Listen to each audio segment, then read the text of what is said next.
एक ओमकार सतनाम। आप सभी को गुरु नानक जयंती की बहुत बहुत शुभकामनाएं। नानक जी के जीवन से जुड़े कई ऐसे किस्से हैं जिनमें जीवन को सुखी और सफल बनाने के सूत्र बताए गए हैं। एक ऐसा किस्सा जिसमें नानक जी ने बुरी आदत छोड़ने का तरीका समझाया है। नानक जी यात्राएं करते रहते थे और जहां ठहरते थे वहीं उनके उपदेश सुनने काफी लोग पहुंचने लगते थे। एक बार एक गांव में नानक जी ठहरे हुए थे। वहां एक डाकू रोज उनके उपदेश सुनने आने लगा। डाकू बहुत ध्यान से नानक जी की बातें सुनता था। एक दिन वह अकेले में नानक जी के पास गया और बोला कि मैं डाकू हूँ, आपके उपदेश सुन रहा हूँ। मैं गलत काम छोड़ना चाहता हूँ। आप बताइए कि ये काम कैसे होगा। नानक जी ने कहा कि इसका तो एक ही तरीका है, तुम्हें खुद सोचना है और ये बुरी आदतें छूट जाएंगी। बार बार सोचो, मुझे बुराई छोड़नी है, मुझे बुराई छोड़नी है, तो ये आदत छूट जाएगी। नानक जी की बातें सुनकर डाकू उस समय तो चला गया, लेकिन कुछ दिन बाद वह वापस आया और बोला कि मेरी बुरी आदत छूट ही नहीं रही है।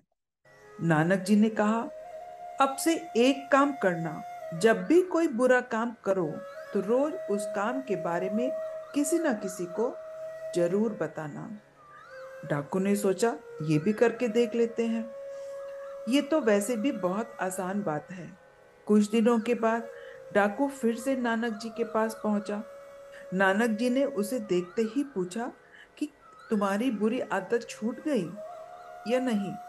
डाकू बोला, आपने जो तरीका बताया था वह बहुत मुश्किल था। रोज रोज अपने गलत काम के बारे में दूसरों को बताना मुश्किल काम है। रोज रोज ऐसा करके मेरे मन पर बोझ बढ़ने लगा।